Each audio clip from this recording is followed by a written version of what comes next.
बिस्मिल्लाहिर्रहमानिर्रहीम। अस्सलाम वालेकुम। लर्निंग प्लेटफॉर्म के साथ मैं हूँ जवान, खुशामदीद करती हूँ आपको अपने चैनल पे। आज हम स्टार्ट करेंगे अपना लेक्चर नंबर 6, जिसमें हम डिस्कस करेंगे बाइपोलर के जो स्पेसिफाइड्स हैं और उससे रिलेटेड जितने भी डिसऑर्डर हैं उनको वन बाय वन डिस्कस करना स्टार्ट करेंगे। बाइपोलर डिसऑर्डर की जो 3 टाइप्स ही मेजर, ठीक है, bipolar 1, bipolar 2 and bipolar cyclothymic, उनको ऑलरेडी मैं डिस्कस कर चुकी हूँ। आप मेरे चैनल पे जाकर उन वीडियोस को देख सकते हैं। लेक्चर नंबर 6 में हम उसके स्पेसिफाइड्स को डिस्कस करना स्टार्ट करेंगे। स्पेसिफाइड्स बेसिकली हैं क्या? स्पेसिफाइड्स आप डायग्नोस कब करते हो, ठीक है? ये चीज़ अगर आपको समझ आ जाती है तो फिर आपको आगे प्रॉब्लम नहीं होगा डायग्नोस करने में कि ये स्पेसिफाइड है या फिर डिसऑर्डर है। किसी भी डिसऑर्डर को बेसिकली डायग्नोस करने के लिए 2 चीज़ों की रिक्वायरमेंट्स होती हैं। एक, उसका क्राइटेरिया फुली मैट करना चाहिए, दूसरी उसकी ड्यूरेशन जो है वो फुली मैट करनी चाहिए।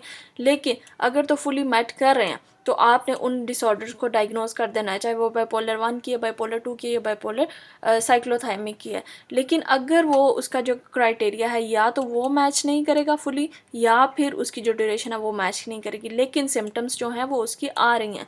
यानी अगर हम फॉर एग्जांपल कि हाइपोमेनिया के सिम्टम्स आ रही हैं लेकिन उसका जो ड्यूरेशन है वो फुली मैच नहीं कर रही क्राइटेरिया के साथ, तो भी हम इसको अदर स्पेसिफाइड्स में डालेंगे। लेकिन और दूसरी सूरत में अगर उसका ड्यूरेशन मैच हो रही है लेकिन उसका जो क्राइटेरिया है वो फुली मैच नहीं करा, तब भी हम उसको अदर स्पेसिफाइड में लेके जाएंगे, अदर स्पेसिफाइड की कैटेगरी में जो है वो डायग्नोस करेंगे।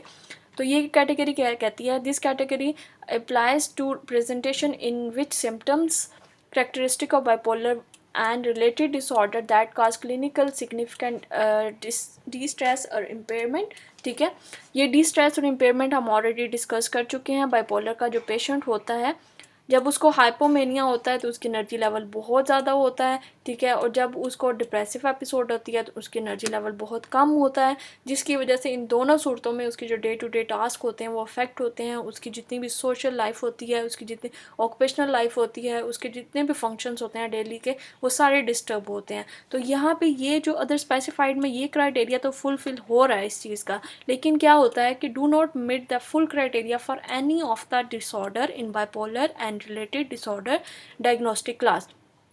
लेकिन जो उसका क्राइटेरिया है आपके पास वो मैच नहीं होता। क्राइटेरिया हम ऑलरेडी डिस्कस कर चुके हैं, आप जाकर मेरे चैनल पे देख सकते हैं।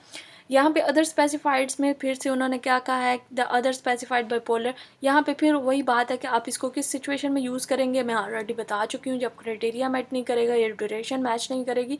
इसकी कुछ एग्जांपल्स जो हैं DSM-5 में दी गई हैं, जिनको वन बाय वन डिस्कस करना स्टार्ट करते हैं।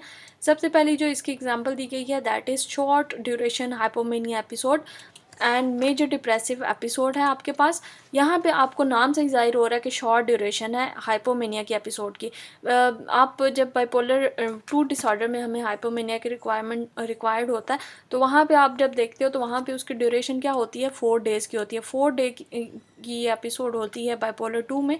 लेकिन यहाँ पे क्या है कि शॉर्ट ड्यूरेशन होगी। अगर हाइपोमेनिया की जो एपिसोड है वो उसकी ड्यूरेशन 2 या 3 डेज़ आ रही है, लेकिन उसका जो क्राइटेरिया है वो मैट कर रहा है हाइपोमेनिया के एपिसोड के साथ, तो हम उसको डायग्नोज करेंगे short duration hypomania episode.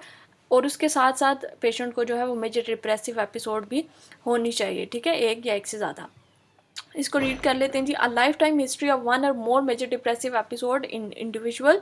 Life time history में उसको एक या एक से ज़्यादा मेजर एपिसोड डिप्रेसिव एपिसोड होनी चाहिए, and whose presentation have never met full criteria for mania and hypomania और मेनिया से उसका जो क्राइटेरिया है वो फुल मैट नहीं करना चाहिए। लेकिन इसके साथ साथ क्या है आपके पास कि पेशेंट एक्सपीरियंस करेगा 2 या 2 से ज़्यादा episodes of short duration hypomania that meet the full symptoms criteria for the hypomania episode, but that only last for the 2 to 3 days। यहाँ पे आपने इसकी रिक्वायरमेंट्स को अच्छे से देख लेना है। हमें कितनी एपिसोड रिक्वायर है डिप्रेसिव की, एक या एक से ज़्यादा।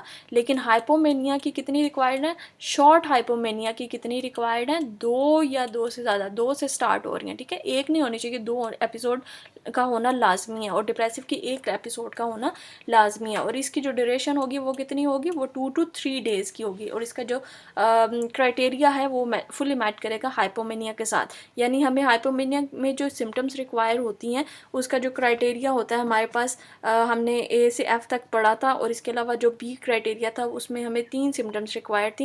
ये सारा क्राइटेरिया मीट तो करेगा लेकिन उसकी ड्यूरेशन जो है वो शॉर्ट होगी। तो इसकी 2 एपिसोड्स होनी चाहिए और डिप्रेसिव की 1 एपिसोड होनी चाहिए। The episode of hypomania symptoms do not overlap in time with the major depressive episode.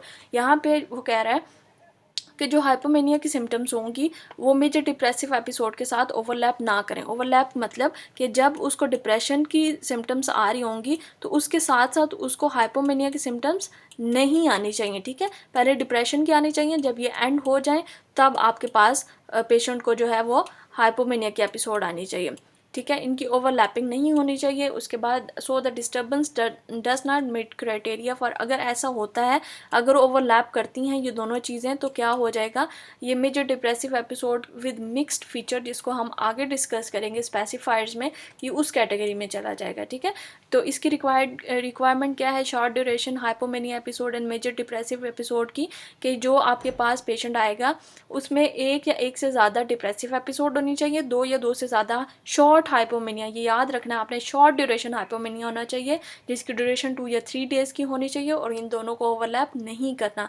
तब आपने जाकर इसको short duration hypomania episode and major depressive episode diagnose करना है, ठीक है। तो नेक्स्ट एग्जांपल इसकी देखते हैं। नेक्स्ट एग्जांपल जो है हमारे पास that is hypomania episode with insufficient symptoms. अब आप अगर इनके नामों को देखेंगे तो आपको नाम से पता चल जाएगा कि ये कहना क्या चाह रहे हैं, इसमें है क्या।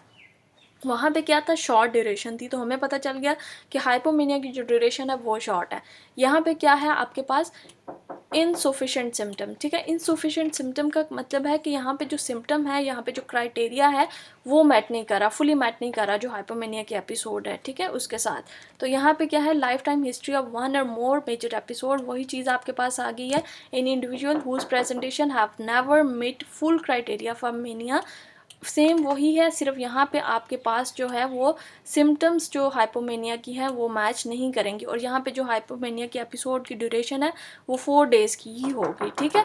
तो यहाँ पे है the episode of hypomania symptom do not overlap in time, ये वही चीज़ रिपीट की गई है जो कि शॉर्ट हाइपोमेनिया एपिसोड में रिपीट की गई थी। वही चीज़ है कि आपके पास 1 या 1 से ज़्यादा डिप्रेसिव एपिसोड होनी चाहिए, 2 या 2 से ज़्यादा आपके पास हाइपोमेनिक एपिसोड होनी चाहिए, और इन दोनों को ओवरलैप नहीं करना आपने।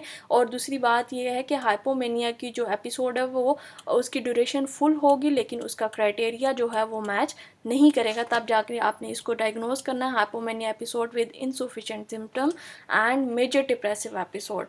तो ये थी आज की हमारी वीडियो, मिलते हैं अपनी नेक्स्ट वीडियो में, तब तक के लिए फ़ी ईमान अल्लाह।